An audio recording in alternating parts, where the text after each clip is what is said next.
ये कार्यक्रम सत्य घटनाओं से प्रेरित है। जिनके साथ ये घटनाएं घटी उसकी वास्तविकता उन्हीं तक सीमित है।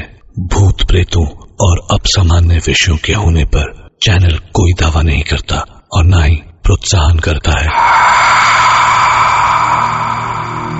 क्या रूहों के लिए हम सिर्फ उनका मकसद पूरा करने का एक जरिया होते हैं, जिसके लिए वो हमारे दिमाग पर काबू कर लेती हैं और वो हमें हर उस जगह ले जाती हैं जहां उनका मकसद छिपा होता है और छिपा होता है खौफ। मैं डॉक्टर नागर, पेशे से मनोवैज्ञानिक और पैशन से ह्यूमन माइंड का फैन, हर बार आपके पास लेकर आता हूं मुझसे मिले कुछ लोगों की आप बीती, कुछ घटनाएं जिन्हें सुनकर हम सोचने पर मजबूर हो जाते हैं।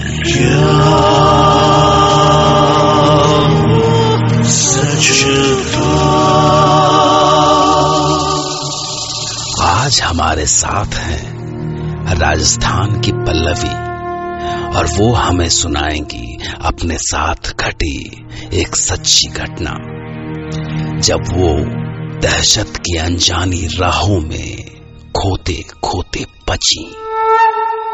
शायद मेरी फ्रेंड रचना राजस्थान की एक रॉयल फैमिली को बिलोंग करती थी। एमबीए के लास्ट सेमेस्टर के बाद वो अपने घर चली गई और मैं अपने। पर एक दिन अचानक उसका फोन आया।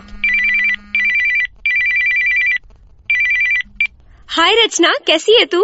तेरे बिना मन नहीं लग रहा है यार, तू यहाँ क्यों नहीं आ जाती? जयपुर से कुछ 200 किलोमीटर दूर उनकी एक छोटी सी रियासत थी, सराथा, और मैं बस पहुंच गई उसके पास।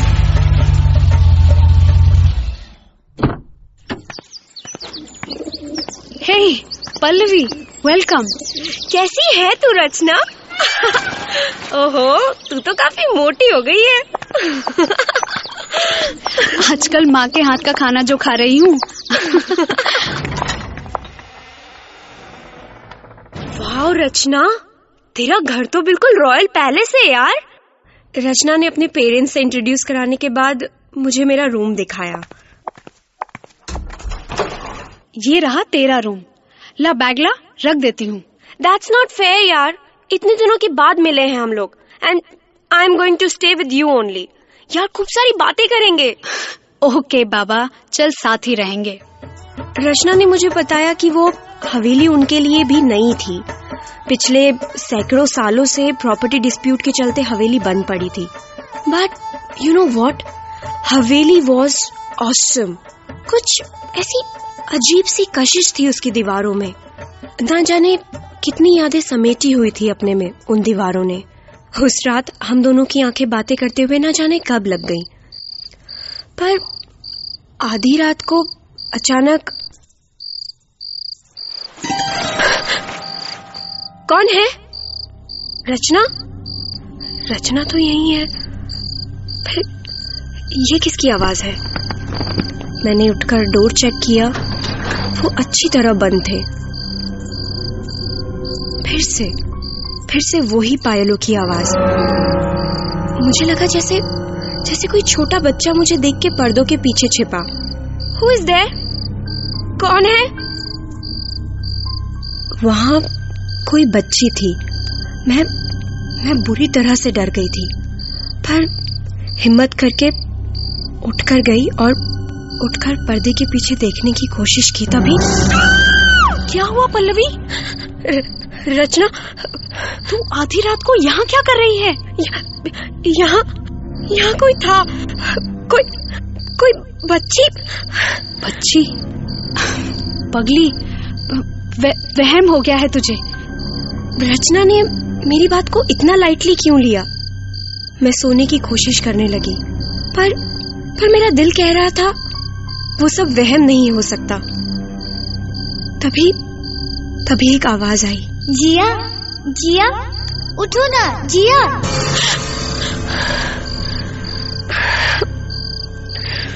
मैं डर गई। कौन किसको बुला रहा था? मैं पूरी रात सो नहीं पाई थी, इसलिए अगले दिन बहुत लेट उठी। ओए कुंभकर्ण, उठ, जल्दी से तैयार हो जा, गुरुजी आए हैं। कौन गुरुजी? कुछ तो था जो रचना मुझसे छिपा रही थी। मैं तैयार होके नीचे पहुंची तो सारे फैमिली मेंबर्स के बीच एक ग्रेसफुल महात्मा बैठे हुए थे। गुरुजी, यही है रचना की सहेली। शुभम श्रेष्ठम, मेरे पास आओ बेटी, यहाँ बैठो। चेहरे का तेज सूर्य प्रबल है, परंतु कुछ दिनों तक सावधान रहना बेटी। हाथ आगे बढ़ाओ। गुरुजी ने मेरे हाथ में कोई अभिमंत्रित धागा बांधा। मुझे समझ नहीं आ रहा था कि ये सब क्या है। गुरुजी चले गए तो मैंने रचना से पूछा, रचना ये सब क्या हो रहा था? ये कैसा धागा है? सबने ये धागा पहना है।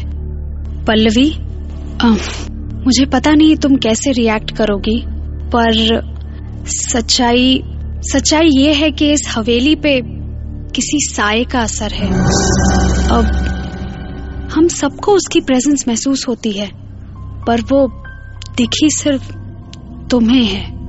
तुमने रात में जो एक्सपीरियंस किया वो सच्चाई थी। पर वो तो एक बच्ची।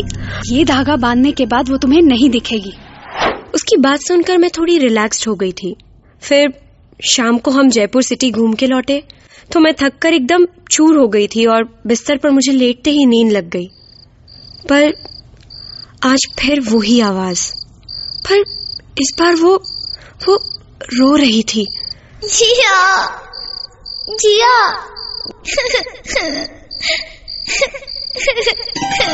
मैं चौंक के उठी तो मैंने देखा उसी बच्ची का साया मेरे सामने खड़ा था, बिल्कुल मेरे सामने। मैंने धीरे से रचना को आवाज दी, रचना। पर वो अपने बिस्तर पे नहीं थी। मैंने पूछा, कौन हो तुम? क्या चाहती हो? जिया, जिया, जिया, जिया।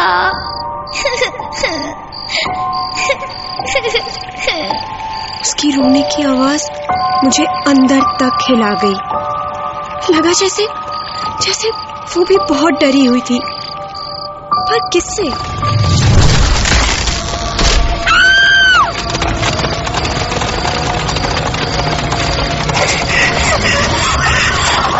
ये रही वो काफिर बच्ची, पकड़ लो, भागने ना पाए। कई मुगल घुड़सवार उस बच्ची के पीछे थे। पकड़ो उस शैतान बला को।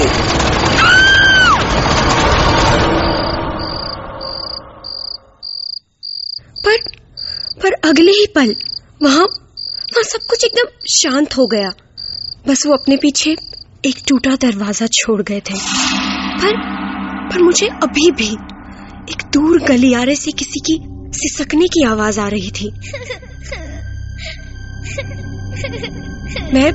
मैं उस ओर बढ़ी और मैं एक बहुत पुरानी लकड़ी की कार्विंग की हुई ह्यूज अलमारी के सामने खड़ी थी। आवाज शायद उसी में से आ रही थी। मैंने उसे खोलने की कोशिश की। उफ, शायद बहुत पहले से जाम है। और जब वो खुली तो पर अंदर तो कोई नहीं था। मुझे साफ सुनाई दिया कि किसी ने कहा, आ गई जिया। कौन है ये जिया? और वो बच्ची उसे क्यों बुला रही थी? सुबह मैंने सारी बात रचना को बताई तो रचना मुझे हवेली से दूर गांव की किसी एक बुजुर्ग के पास लेकर गई। उनके दादा परदादा मुगलों के जमाने से उस हवेली में काम किया करते थे। और फिर उस बुजुर्ग ने हमें कहानी बताना शुरू की। 300 साल पुरानी बात है। मुगलों का राज था, तब ये हवेली बन रही थी।